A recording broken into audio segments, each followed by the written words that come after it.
యోహాను సువార్త 6వ అధ్యాయం 8వ వచనం. ఆయన శిష్యులలో ఒకడు, అనగా సీమోను పేతురు సహోదరుడైన ఆంద్రేయ, ఇక్కడ ఉన్న ఒక చిన్నవాని యొద్ద 5 యవల రొట్టెలు 2 చిన్న చేపలు ఉన్నవి. తరువాత 11వ వచనం. యేసు ఆ రొట్టెలు పట్టుకుని కృతజ్ఞతాస్తుతులు చెల్లించి ప్రార్థన చేసుకుందాం. కృపా కనికరాలు కలిగిన మా ప్రియ పరలోకపు తండ్రి, దయగలిగిన మీ వాత్సల్యత కొరకే కృతజ్ఞత చెల్లిస్తున్నాను. మీ వాత్సల్యత మచ్చలేనిది. మీ వాత్సల్యతలో ఎట్టి బలాత్కారం లేదు, కపటం లేదు. ఇంతగా మానవుణ్ణి ప్రేమించి వాత్సల్యత చూపించడానికి మీ ప్రేమయే కారణం. అందుకే మా ఎడల మీరు కృప చూపించారు. కనికరం ద్వారా మిమ్మల్ని మాకు అప్పగించుకున్నారు. మాకు అవసరమైన సమస్తాన్ని అందజేశారు. కృతజ్ఞత చెల్లిస్తున్నాం.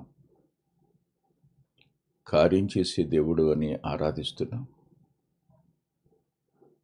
సమస్య ఎంత పెద్దదైనా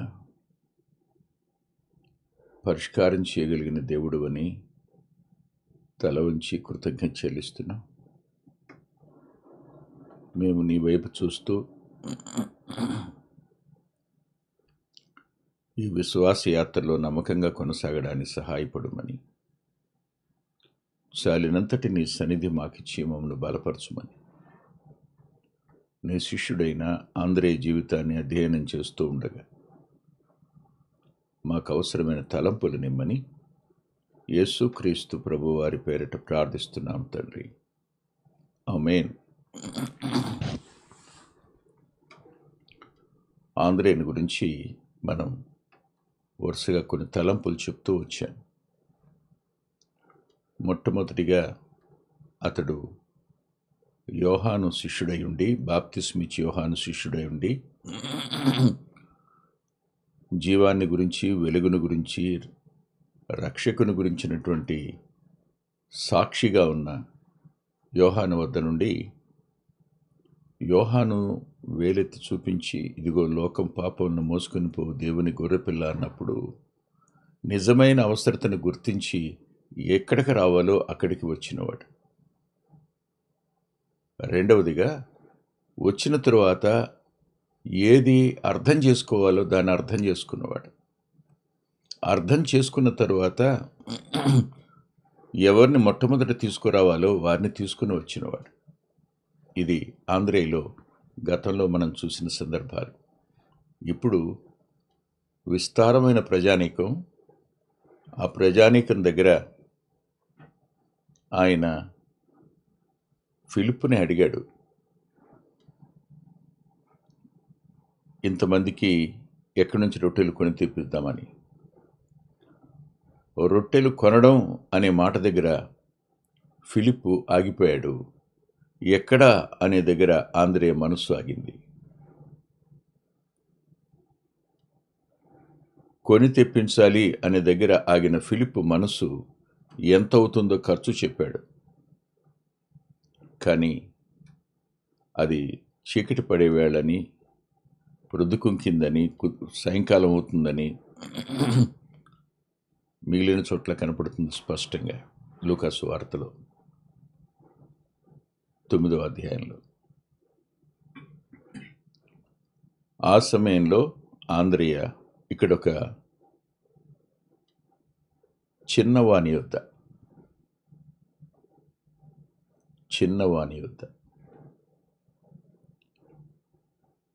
అవసరానికి, ఎంత పెద్ద అవసరమైనా దొరికే చోటు చిన్నదైనా, దొరికిన సావకాశం చిన్నదైనా, సాయం చేయగలిగిన దేవుడు ఆయన. ఇది ఎంత మాత్రం అని అనుకున్నా సమాచారాన్ని మాత్రం ప్రభువుకు చెప్పడం మానలా. ఆ సమాచారాన్ని తెచ్చి ప్రభువుకు చెప్తే ఆ పిల్లాడు ఇచ్చే మనసు కలిగిన వాడు ఇచ్చాడు. చేతుల్లోకి తీసుకుని ఇక్కడ రాశాడు. అదేమిటంటే, యేసు ఆ రొట్టెలు పట్టుకొని కృతజ్ఞతాస్తుతులు చెల్లించి, కృతజ్ఞతాస్తుతి చెల్లించడం ప్రభు ఇది లేఖనంలో వ్రాయబడిన మొట్టమొదటిసారి.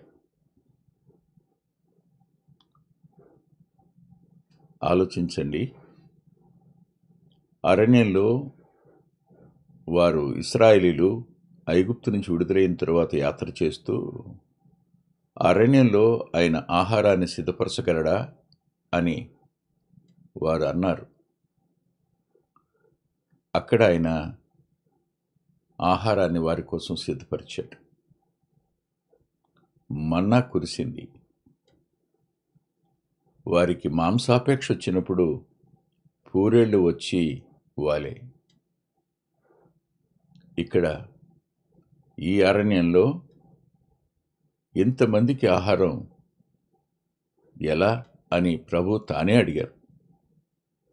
దానికి ఆంద్రేయ జవాబు చెప్పాడు. ఇక్కడ 5 రొట్టెలు 2 చిన్న చేపలు ఉన్నాయి, కానీ అవి ఏమాత్రం అయినా తెచ్చి ప్రభు చేతికి వాటిని అందచేయడం జరిగింది. ఆయన కృతజ్ఞత చెల్లించెను అనే పదం ప్రభు చేతికి వచ్చిన వాటిని బట్టి ఆయన కృతజ్ఞత చెల్లించారు. మన చేతికి ఆయన ఏమేమి ఇచ్చారో వాటి విషయమై మనం ఎన్నడూ కృతజ్ఞత చెల్లించం. ఆంద్రేయ జీవితంలో నుంచి, ఆ సంఘటనలో నుంచి మనం నేర్చుకోవాల్సిన పాఠాలు ఏమిటి అని అంటే, ఆ పిల్లాడు తెచ్చి ఇచ్చాడు, ఆయన కృతజ్ఞతాస్తుతి చెల్లించాడు. కృతజ్ఞత చెల్లించటం అనేది ఒక హ్యూమన్ రెస్పాన్సిబిలిటీగా ఆయన దేవుడు, సంపూర్ణమైనటువంటి దేవుడు, అదే సమయంలో సంపూర్ణమైన మానవుడు. మానవత్వానికి ఆయన నేర్పుతున్న పాఠం ఏమిటంటే, ఎవరైనా మనకు చేతికిచ్చిన వాటిని, అవి ఎంత కొంచెమైనా, ఇచ్చింది ఒక చిన్న బిడ్డ అయినా, కృతజ్ఞత చెల్లించటం అనేది మీ బాధ్యత అని ఆయన చెప్పినట్టు అనిపించింది. అందుకని కృతజ్ఞత చెల్లించకే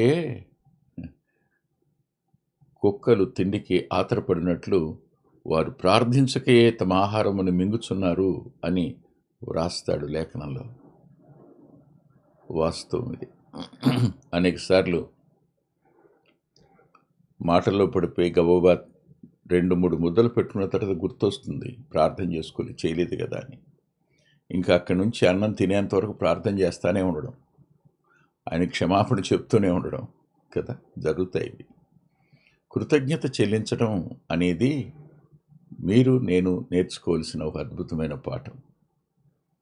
ఆంధ్రే చెప్పాడు, ఆ పిల్లాడి దగ్గర నుంచి ఆ రొట్టెలు ప్రభు తీసుకున్నారు, ఆయన కృతజ్ఞత చెల్లించాడు. అన్ని విషయాలు కృతజ్ఞత చెల్లించండి అని పౌలు గారు తెస్సలోనిక సంఘానికి రాస్తూ అన్నారు. ఇది మనం నేర్చుకోవాల్సిన పాఠాలలో ఒకటి. రెండవ మాట చెప్తున్నాను వినండి. ఎప్పుడు కృతజ్ఞత చెల్లిస్తామో అప్పుడు ఏం జరుగుతుంది? లూకా సువార్త 9వ అధ్యాయం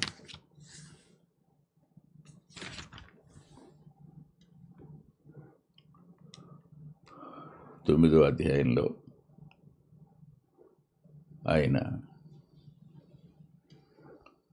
16వ వచనం, అంతటా ఆయన 5 రొట్టెలు 2 చేపలు ఎత్తుకొని ఆకాశము వైపు కన్నులెత్తి వాటిని ఆశీర్వదించి కృతజ్ఞతాస్తుతి చెల్లించిన తరువాత వాటిని ఆయన ఆశీర్వదించాడు. కృతజ్ఞతాస్తుతి చెల్లించటం అనేది మానవ లక్షణం అయితే, ఆశీర్వదించడం అనేది దేవుని లక్షణం. నీ ఆశీర్వాదాలు, నా ఆశీర్వాదాలు దేవుడు ఆమెనంటేనే నెరవేరుతాయి తప్ప మన ఆశీర్వాదాలు ఏమీ పెద్దగా గొప్పగా ఫీల్ అవ్వకండి. ఓసారి జానకిరెడ్డి గారు మాట్లాడుతూ కాళ్ళు వణికే మాటకు మాట అన్నాడు. అవును, మీరు ఆశీర్వాదం చెప్పకపోతే వాళ్ళు ఫీల్ అవుతారు కదా అన్నాడు. ప్రసంగం అంతా అయిపోయాక, ప్రార్థన అంతా అయిపోయాక ఆఖరిలో ఆశీర్వాద ప్రార్థన చెప్పాలి. చెప్పకపోతే తెగ ఫీల్ అయిపోతారు కదా అన్నాడు. కిందకు వచ్చిన తర్వాత అడుగుతారా, ఏంటనే వాడు ఆశీర్వాదం లేదనంటే అన్న. ఆయన ఏమన్నాడో తెలుసా? సేవకుని ఆశీర్వాదం విగ్రహారాధన అయిపోయింది, విగ్రహం అయిపోయింది కదా మీలో అన్నాడు. ఒక్కసారిగా గుండె జలధరించినట్టయింది. వాస్తవం, మన మనసంతా వేటి మీద ఉంటుంది? మానవుల ఆశీర్వాదం మీద ఉంది. కానీ ఆశీర్వదించవలసింది ఎవరు? ఒకవేళ మానవుడే ఆశీర్వదించినా ఆమెను అనవలసింది ఎవరు? ఆయన కదా. ఆశీర్వదించదగినవాడు, ఆశీర్వదించేవాడు ఆయన ఒక్కడే. ఆశీర్వాదం అనేది దేవునికి చెందింది, మనిషికి చెందింది కాదు. అది ఆయన స్థానంలో మనం ఆశీర్వాదం చెప్తే ప్రతి పత్రికలో చివరిలో పౌలు గారు రాస్తారు. అది చివరిలో ఆమెనంటారు. అందుకని ఒక దైవ సేవకుడు అనేవాడు, ప్రభువా మేమందరం ఆమెనన్నా ప్రయోజనం లేదు, మీరు ఆమెనండి నాయన అనేవాడు. వాస్తవం అది. ఈ కారణం చేత ఇక్కడ ఆంద్రేయ 5 రొట్టెలు 2 చేపలు యొక్క సావకాశం ఎక్కడుందో చెప్తే అవి ప్రభు చేతికి వస్తే ఆయన మానవుడుగా కృతజ్ఞత చెల్లించాడు, దేవునిగా ఆయన ఆశీర్వదించాడు. ఇంకొక మాట, ఆయన ఆశీర్వాదం అనేది కేవలం భౌతిక సంబంధమైన ఆశీర్వాదం మాత్రమే కాదు, ఆత్మ సంబంధమైన ఆశీర్వాదం కూడా. ప్రభు సహోదరుడైన యోధ బలిచక్కటి ఆశీర్వాద ప్రార్థన చేశాడు ఆయన.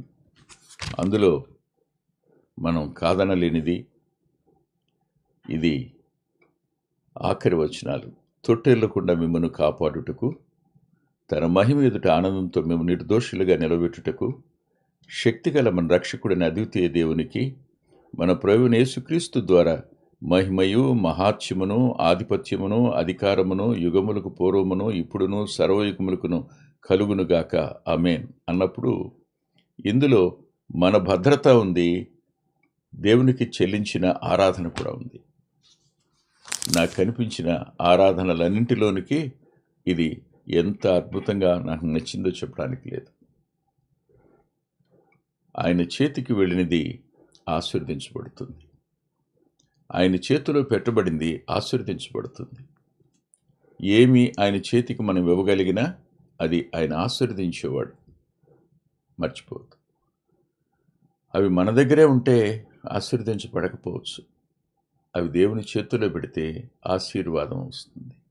అది పిల్లాడి ఆకలి తీర్చడమే కాదు, అనేకుల ఆకలి కూడా తీర్చగలుగుతుంది దేవుని ఆశీర్వాదం. అది నీ వరకే అయితే అది నీ ఆకలి మాత్రమే తీరుస్తుంది, అంతవరకే. ఆశ్చర్యం అది. ఆశీర్వదించిన వాడుగా ప్రభు కనిపించారు, కృతజ్ఞతాస్తుతి చెల్లించారు, కృతజ్ఞత చెల్లించారు. 2 ఆశీర్వదించారు. 3వది ఇక్కడే రాస్తాడు చూడండి, ఈ లూకా సువార్తలోనే 9వ అధ్యాయంలో రాస్తాడు ఆయన. 16వ వచనంలోనే ఆశీర్వదించి విరిచి, విరిచి అనే పదం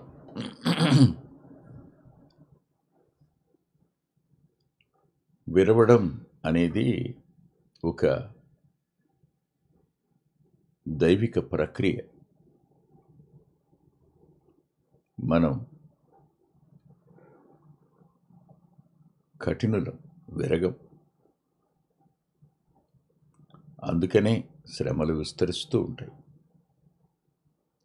ఆయన రూపంలోకి రావడానికి మనం ఇష్టపడం, అందుకనే సమస్య అలా నిలిచి ఉంటుంది. ఎందుకో ఈ మాటలు అంతరంగాన్ని గాయం చేస్తున్నాయి. వాస్తవం అనుమానం ఏం లేదు. దేవుడు విరవడం అనేది ఆయన చేతులకు ఇచ్చిన వాటికి ఆయన కృతజ్ఞత చెల్లించాడు. ఆయన చేతులకు ఇచ్చిన వాటిని ఆశీర్వదించాడు. ఆయన చేతుల్లో ఉన్న వాటిని ఆయన విరిచాడు.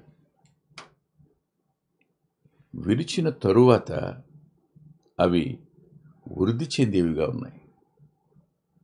విరిచిన తరువాత అవి శిష్యుల చేతులకిస్తే ఆయన చేతుల్లో నుంచి శిష్యుల చేతుల్లోకి వెళ్ళిన తరువాత అవి ఏమనాలి, ఏ పేరు పెట్టినా చాలదు. దానికి ఏ టైటిల్ పెట్టినా సరిపోదు. శిష్యుల చేతుల్లో అవి వృద్ధి అవ్వడం ప్రారంభమయ్యాయి. ఒక రొట్టె విరిచి ఇచ్చాడు ఆయన. 5 రొట్టెలు విరిచాడు అనుకోండి, 10 ముక్కలయ్యాయి. 10 మంది శిష్యులకు ఇచ్చాడు అనుకుందాం.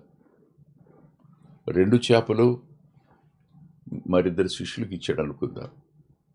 ఇలా విరుస్తూ పోతున్నటువంటి ఈ సమయాన వారు విరిచి ఇచ్చి చూస్తే మళ్ళా ఆ సగం రొట్టె అలాగే ఉందేమో.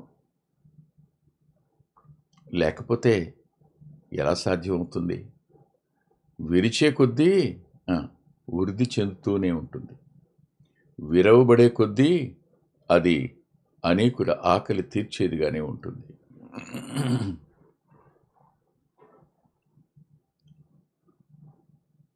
దేవుడు మోషేను మిద్యాను అరణ్యంలో 40 సంవత్సరాల కాలం ఉంచి చేసింది ఏమిటి?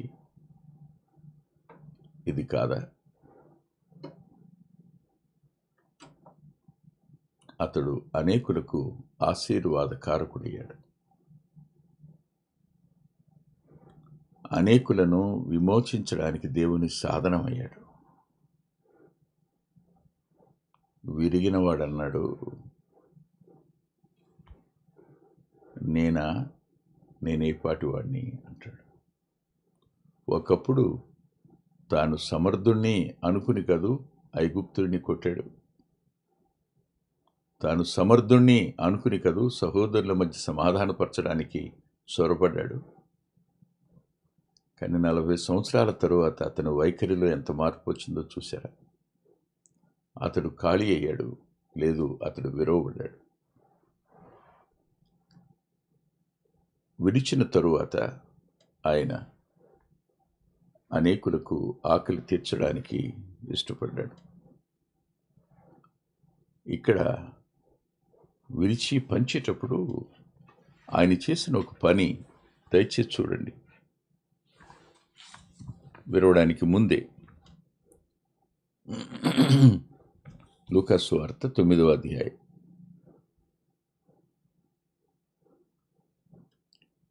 9వ అధ్యాయంలో ప్రభు చేసిన పని 14-15 వచనాలు కలిసి ఉన్నాయి. వారిని 50 మంది చొప్పున పంక్తులు తీర్చి కూర్చుండబెట్టుడని శిష్యులతో చెప్పగా, ఆకలి తీరి ఆయన చేతుల్లో నుంచి శిష్యుల చేతుల్లోంచి పుచ్చుకునేవారు ఏ రీతిగా ఉండాలి? 50 మందిగా పంక్తులు తీరి. ఇంకో సువార్తలో 100 మందిగాను 50 మందిగాను అని రాసి ఉంటుంది. ఇక్కడ నాకు అర్థమైన ఒక సంగతి ఏమిటంటే, ప్రభువు శిష్యులు ఆకలి ఉన్న సమాజం.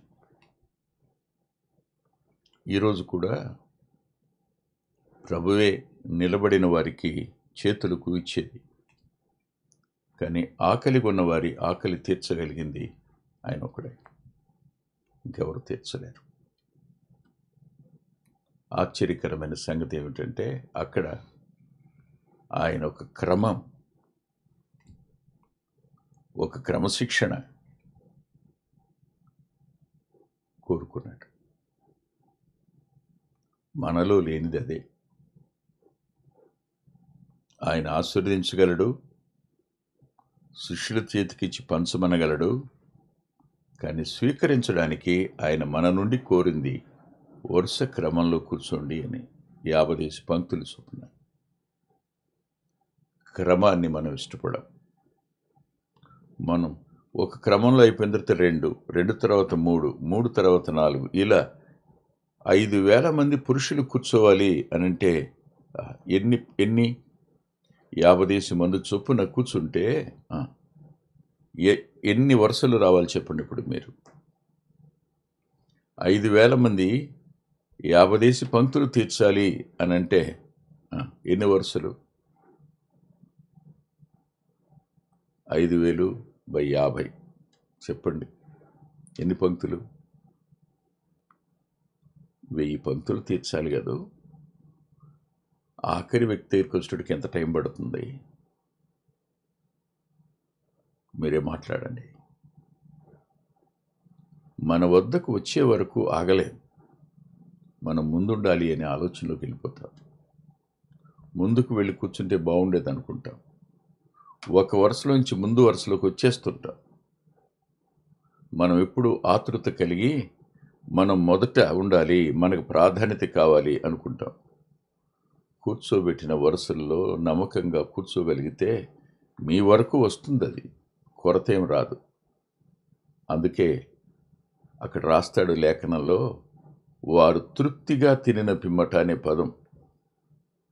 వారు తృప్తిగా తినిన పిమ్మట.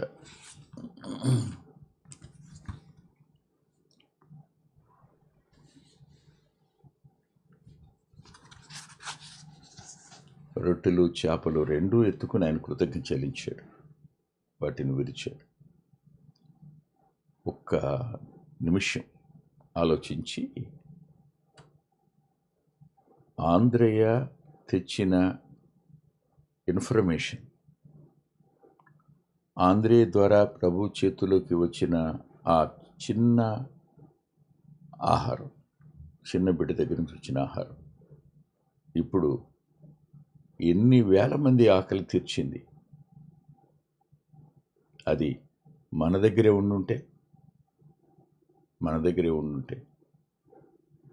అది దేవుని చేతిలోనికి వెళ్లకుండా మనం బిగబట్టిన ప్రతిదీ అది నిరుపయోగంగా మారిపోయే ప్రమాదం ఉంది.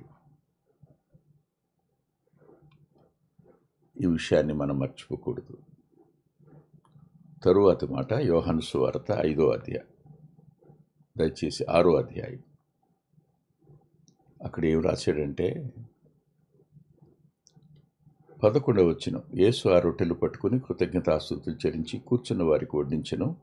ఆలోగిన చేపలు కూడా వారికి ఇష్టమైనంత మట్టుకు వడ్డించెను. వారు తృప్తిగా తిన్న తరువాత ఏమీయూ నష్టపడకుండా మిగిలిన ముక్కలు పోగు చేయడని తన శిష్యులతో చెప్పాడు. ఏమీయూ నష్టపోకుండా.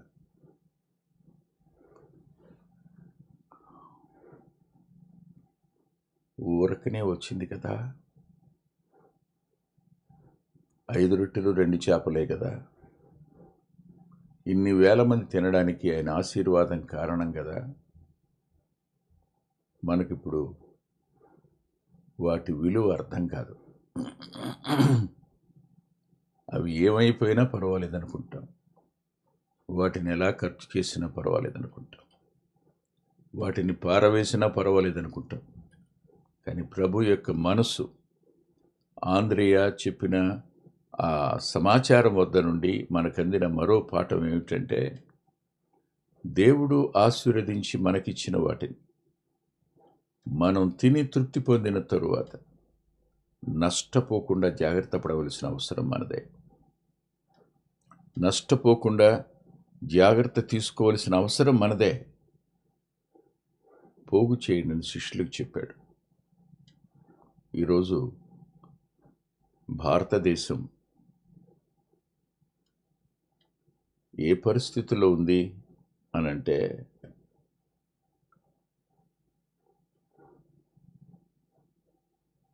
పేదల సంఖ్య ఎక్కువ, ధనవంతుల సంఖ్య తక్కువ కదూ. అవును, క్రైస్తవుడు తనకు తాను దేవుని ఆశీర్వాదాన్ని బట్టి తినగలిగిన పరిస్థితుల్లోనే ఉన్నాడు. కానీ ఎంత నష్టం చేస్తున్నాడు, ఎంత నష్టం చేస్తున్నాడు. కలిగి ఉన్న వాటిని తృప్తిపడిన తరువాత నష్టం చేసేది ఎంత? పొరుగు వారికి పంచవలసింది కానీ పోగు చేయవలసిన వాటిని పోగు చేయకుండా నష్టానికి విడిచిపెడుతున్న క్రైస్తవులంగా మనం ఉన్నామని ఒకసారి ఆలోచించేయండి. నష్టపోకుండా వాటిని పోగు చేయండి అన్నమాట. ఆ ముక్కలను పోగు చేయండి, నష్టపోకుండా పోగు చేయండి. ఆయన చేతులే కృతజ్ఞత చెల్లించాయి, ఆయన చేతులే ఆశీర్వదించాయి, ఆయన చేతులే విరిచాయి. ఇప్పుడు ఆయనే చేతనే చెప్పబడుతుంది, అవి నష్టపడకుండా ముక్కలన్నీ పోగు చేయండి అని. వాళ్ళు తింటున్నారు, వాళ్ళ చేతుల్లో కూడా అవి పెరుగుతూనే ఉన్నాయి. ఎంత తిని తృప్తి పడినా ఇంకా మిగిలే ఉంది. ఇప్పుడు మిగిలిన దాన్ని ఏం చేయాలి? జేబులో పెట్టి పట్టుకెళ్దాం, రేపు ఎల్లుండి కావాలని ఇంటికి ఉపయోగపడద్దులే కదా. కాదు, అవన్నీ మిగిలిన వాటిని తిండి.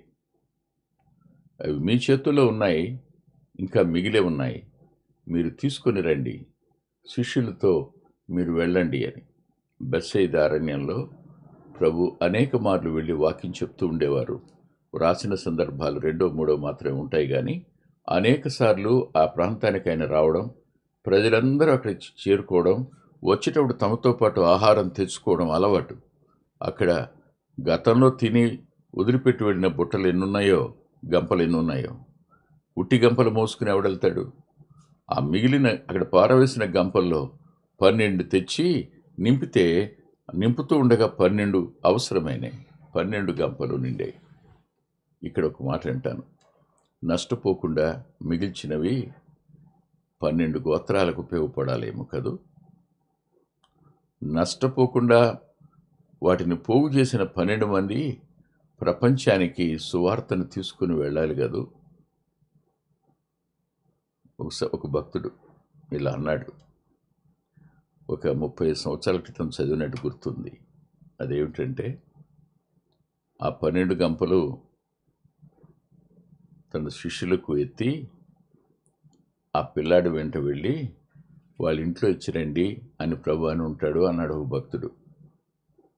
అమ్మా, నీ బిడ్డకు నువ్వు 5 రొట్టెలు 2 చేపలు ఇచ్చి పంపించావు, అవి ప్రభు చేతికి నీ కొడుకు ఇచ్చాడు, ఇప్పుడు నీ ఇంటికి ఇప్పుడు 12 గంపలు వచ్చినాయమ్మా అని. అంటే ఇచ్చినవాడు ఎప్పుడు నష్టపోడు అని చెప్పడానికి అన్నమాట. ఆలోచించండి, ప్రార్థన చేసుకుందాం.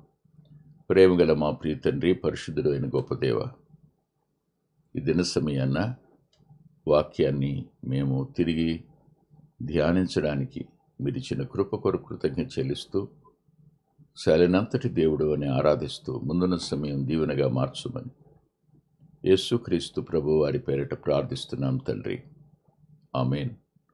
ప్రభుచితమైతే ఆదివారం ఉదయం 9:30 గంటలకి లైవ్లో కలుసుకుందాం.